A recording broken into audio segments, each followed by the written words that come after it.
இன்றைக்கி நம்ம பானாக்கம் எப்படி செய்கிறதுன்னு பார்ப்போம்.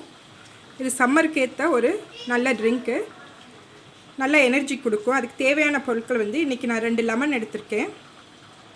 லெமனை வந்து நல்லா குவிஸ் பண்ணிக்கலாம்.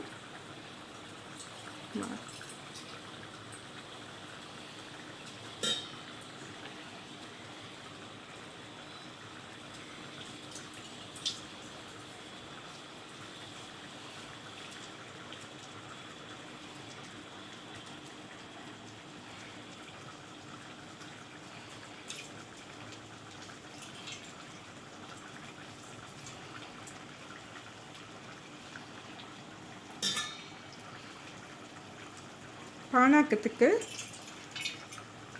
நம்ம வந்து சர்க்கரை வந்து நல்லா தண்ணியாக கரைச்சி அந்த டஸ்ட்டெல்லாம் எடுத்துட்டு வடிகட்டி எடுத்து வச்சுக்கணும். இன்றைக்கி நான் 2 லெமன் புழிஞ்சிருக்கேன். 2 லெமன் புழிஞ்சிட்டேன். இப்போ சர்க்கரையை நான் என்ன செஞ்சுருக்கேன்னா, முன்னாடியே நல்லா தண்ணி ஊற்றி வடிகட்டி எடுத்து வச்சுருக்கேன். வெல்லத்தை வந்து சிறப்பாக பண்ணி வச்சுருக்கேன். அது வந்து ஒரு 3 கரண்டி அளவுக்கு சர்க்கரை சேர்த்துட்டேன். அதாவது மண்டை வெல்லத்தை நல்லா பொடிச்சு தண்ணி ஊற்றி கரைச்சி நான் என்ன செஞ்சு வச்சுருக்கேன்னா, சிரப் மாதிரி எடுத்து வச்சுக்கிட்டேன். நம்மளுக்கு எப்போல்லாம் தேவைப்படுதோ அப்போல்லாம் நம்ம அதை வந்து சேர்த்துக்கலாம். வெள்ளை சுகருக்கு பதிலாக மண்டை வெல்லத்தை நம்ம சேர்த்துக்கலாம். அதோட ஏலக்காய் பொடி பண்ணி வச்சுருக்கேன். ஒரு டேபிள் ஸ்பூன் அளவுக்கு ஏலக்காய் தூள் எல்லாத்தையும் கலந்துட்டு மண்பானையில் தண்ணி ஊற்றி எடுத்து வச்சுருக்கேன்.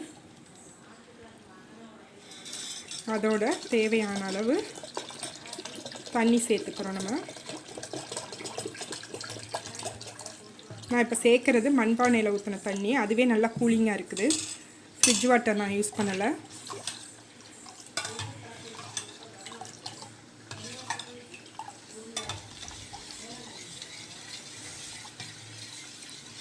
இது சம்மருக்கு நல்ல ஒரு ரெஃப்ரெஷிங் ட்ரிங்காக இருக்கும். சுகர் சிரப்பை நீங்கள் பண்ணி வச்சுக்கிட்டீங்க அப்படின்னா, லெமனை புழிஞ்சு சுகர் சிரப் போட்டு தண்ணி ஊற்றிட்டா பானகம் ரெடி ஆகிரும். மண்டை வெல்லத்தை பொடிச்சு அந்த சிரப் பண்ணதை ஃபில்டர் பண்ணிக்கிறோம். தேவைப்படுறவங்க இதில் லிட்டில் பிட் சால்ட்டும் ஆட் பண்ணிக்கலாம். சால்ட் ஆட் பண்ணிங்க அப்படின்னா அந்த சுகரை வந்து என்ஹான்ஸ் பண்ணி கொடுக்கும்.